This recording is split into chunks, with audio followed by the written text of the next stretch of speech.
Gracias, Susana. Gracias a nuestros compañeros. Nuestro saludo cordial a nuestros oyentes. Antes de entrar en nuestro tema, solo quería lanzar así como reflexión el siguiente pensamiento. Una de las mejores cosas que la comunicación en general puede hacer por un país, por una democracia, es denunciar los abusos de poder.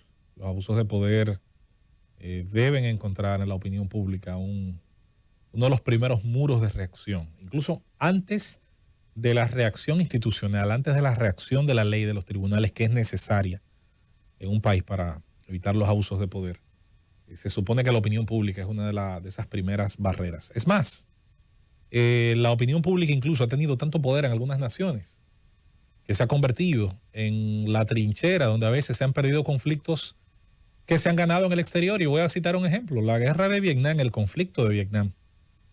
Posiblemente si usted lee la historia desde el punto de vista militar, específicamente de actuación sobre el terreno, usted encontrará que hubo más muertes por parte de los norvietnamitas, del Vietcong. Hubo un padecimiento terrible en esa nación que perdió muchas infraestructuras y donde hubo un sufrimiento terrible. Estados Unidos perdió un poco más de 76,000 soldados contra tal vez más de 1,000,000 de muertes entre civiles y militares del otro país. Sin embargo, la primera trinchera donde se perdió esa guerra fue en la opinión pública. Porque fue una guerra impopular, porque fue una guerra cuestionada, incluso desde la misma nación que hizo la mayor intervención. Porque fue un conflicto donde, a diferencia de los anteriores, muchos padres sintieron que le estaban robando el futuro a su juventud, haciendo conscripción para llevarla a miles de kilómetros de su país. Sobre todo cuando la gente no entendía la razón por la cual tenían que mandar a sus hijos a pelear en un lugar ignoto, extremo, lejano, ante una nación que no necesariamente tenía por qué ver con buenos ojos tampoco que una potencia extranjera interviniera. Y eso pasó en otras partes del mundo. ¿Por qué? Porque la opinión pública tiene que jugar ese rol de contrapeso. Se supone que el sistema de poderes separados lo hace. Se supone que por eso hay un poder que legisla, hay un poder que ejecuta y hay un poder que judicializa. Y se supone que esa división de poderes debería bastarse a sí misma en un sistema multipartidario para evitar excesos de poder. Sin embargo, la propia cultura del poder genera espacios para esos excesos. Ahora bien, también es importante decirlo, desde la trinchera de la prensa, que da un poder, porque el micrófono es un poder, la cámara es un poder. La influencia de nosotros sobre quienes nos leen, escuchan, ven, es un poder. No es omnímodo, porque hay quien te ve y no necesariamente te cree. Hay quien te escucha y no necesariamente lo convences, y eso está bien, porque eso es democracia. Pero también de este poder se abusa. Del micrófono se abusa del acceso privilegiado que tenemos ante los medios, de la tribuna del periodismo, desde la tribuna de los medios. También se hace una labor muchas veces, de un ejercicio abusivo, sobre todo de acusación y de señalamiento.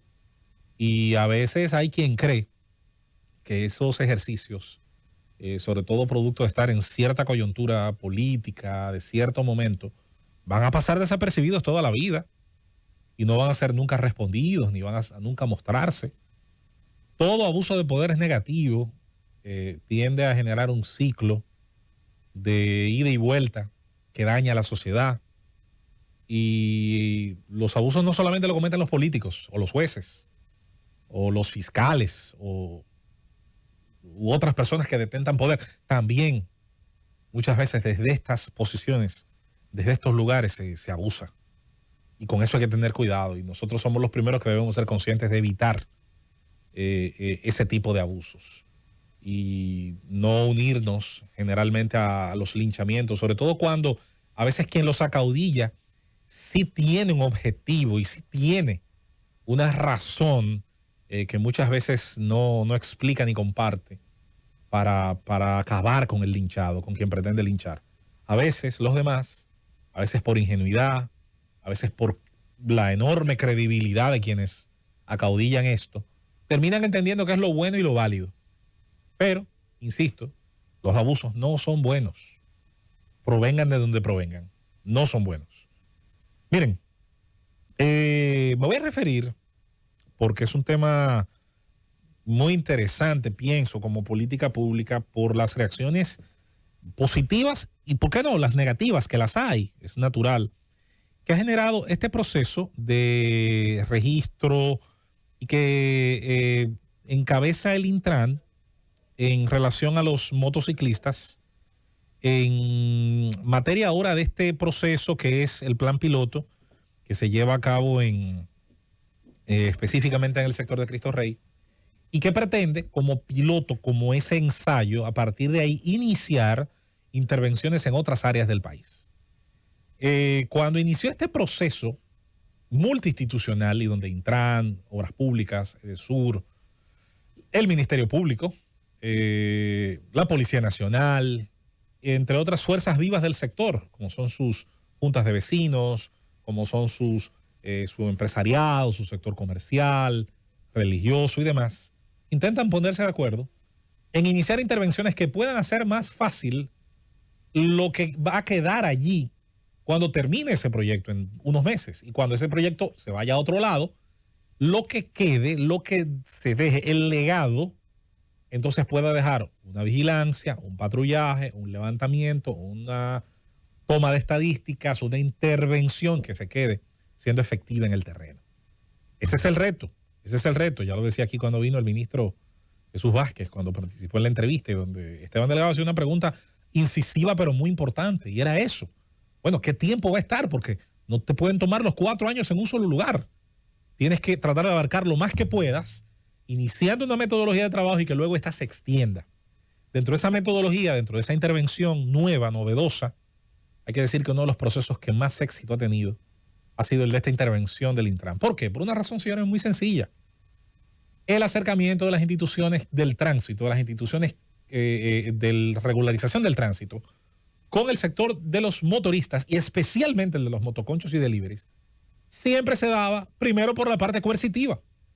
Retenes en las entradas y las salidas de los túneles, de los pasos a desnivel, de los semáforos más importantes de la capital. Era un trato que iniciaba por la macana.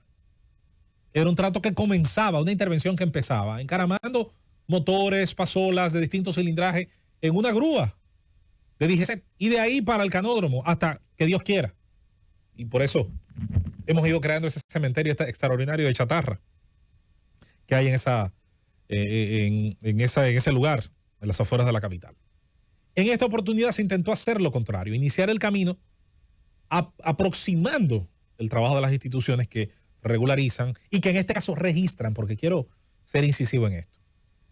La idea del registro, sobre todo de la identificación a través de cascos y chalecos al sector de motoconchos, al sector de los deliveries, al sector de los mensajeros y a los propietarios privados, porque son 4 categorías que se están trabajando, no sustituye ni el trabajo de la Dirección General de Impuestos Internos, que es donde se pagan los impuestos que validan el uso de las vías, las placas, marbetes, cualquiera de los distintos impuestos que oficializan, que permiten el uso de la vía pública y que pagan todos los vehículos motorizados del país, no importa si de 2 o de 4 ruedas o de más ejes, todos lo pagan. No viene a sustituir el proceso normal, formal de emisión de licencias que se hace y que se va a seguir haciendo con el marco que la ley implica, sobre todo cuando se saca la primera licencia, donde usted tiene que pasar un examen práctico y teórico y donde va a recibir una calificación, sobre todo para el tipo de vehículo que va a manejar. Ahora bien, entonces, ¿cuál es el trabajo del registro? Es el intento por parte del Estado de iniciar un proceso de política de seguridad que no es nuevo, no se está inventando nada nuevo, esto ha ocurrido en otros países y que ya incluso algunos sectores de motoconcho ya lo habían intentado ellos mismos dentro de su sector y sus paradas, colocando una numeración en los chalecos. Esa numeración en los chalecos era interna, era parte de un sector que en específico trataba de utilizar esto para identificar a sus miembros debidamente y que esto también ayudara al momento de interrelacionarse ellos con los DGC, con los agentes, y que también al momento de recibir algún daño o robo de su motocicleta, pues pudiera servirles de ayuda. Si una persona, por ejemplo, tiene varios vehículos de motocicleta, como ocurre con dueños de negocios, cuando acude a la regularización, al registro, sus motocicletas, que pueden ser varias, quedan registradas atadas a su documento de identidad y a su licencia. El Intran es evidente que en un proyecto piloto va a muchas cosas a poder perfeccionarlas en el camino. Lo decía el propio presidente de la República cuando en el sector de Cristo Rey, en el Club de los Cachorros, daba inicio a esta política. Decía, señores, es un piloto porque habrá una política de ensayo y error y se pretende perfeccionar para luego entonces llevarla a otros lugares. Ahora, si algo ha empezado bien y para, yo diría que alegría de los propios usuarios de la motocicleta y de la autoridad, ¿por qué no? Es ver que desde el mismo primer día, cuando se llenaron esas aceras del Club Los Cachorros en La Obando, del Parque Zoológico Nacional donde está el segundo punto, del Estadio Quisqueya en el área que está ahí justo cerca de la Plaza de la Salud, donde se estableció un tercer punto, que fue masivo el movimiento, incluso gente de otros sectores se movilizó a esos 3 puntos para ser parte de ese proceso que además de registrar motocicletas y usuarios, también facilitó otros procesos. ¿Por qué? Porque usted le estaba dándole la tranquilidad a quien iba allí. Bueno, ¿cuál es el documento que hay que poner al día? El documento que hay que poner al día es la placa. Bueno, este es el proceso, tiene que ir acá, este es el costo. Lo que hay que poner al día es la licencia. Usted no la ha renovado, aunque ya tuvo un documento de primera licencia. Pues ese acercamiento de la institución, no hay dudas de que facilita el proceso. Y por eso el número creció tan rápido. La última vez que revisé ya habíamos pasado hace rato los 15,000, 16,000 usuarios de motocicletas. No hay, por lo tanto, ningún intento, primero, de sustituir otros procesos institucionales y legales que tienen que seguirse haciendo normal en todos los puestos del Estado, sean estos de política de fiscalización o de política de reconocimiento en el caso de las licencias, o en su defecto, no se inicia por la parte coercitiva. Gente que incluso en los primeros días elogió esto, parece que 2 o 3 días después, no sé si en el entendido de que no se le puede reconocer nada a veces a las instituciones, sobre todo a las de ahora, entonces ha dado para atrás. No, porque esto es una locura. Bueno, diga dónde está la locura. ¿Cuál es la locura? ¿Cuál es la situación que produce el registro que anula los otros procesos legales o que tiene algún tipo de apertura a abusos contra el usuario? Todo lo contrario, son los usuarios de las motocicletas y especialmente las federaciones y asociaciones de personas que dan ese servicio de motoconcho, las que se han sumado y sintiéndose, sobre todo, de alguna manera protegidas porque se diferencian del que está haciendo uso de la motocicleta, como todo el mundo sabe, para ser un elemento, un eslabón en la cadena del crimen, sobre todo en nuestros barrios y desde los barrios a ciertos sectores donde ocurren hechos y luego con el uso de motocicletas de manera rápida y rauda, entonces ir a esconderse o utilizar diferentes partes del país o de los barrios de la capital para estar fuera del alcance de la autoridad. Todas las críticas a procesos como este son bienvenidas, todas. Y las sugerencias ni hablar, porque hay gente que sabe y puede en su análisis encontrar puntos, eslabones débiles en la cadena. Pero de ahí a iniciar como de costumbre la satanización por deporte, no. Yo creo que estamos abiertos a que este proceso termine bien, culmine bien y deje un levantamiento de información y pues, sobre todo de dignificación del usuario de la motocicleta, al que se le trataba a patadas hasta la llegada de este plan, Francis.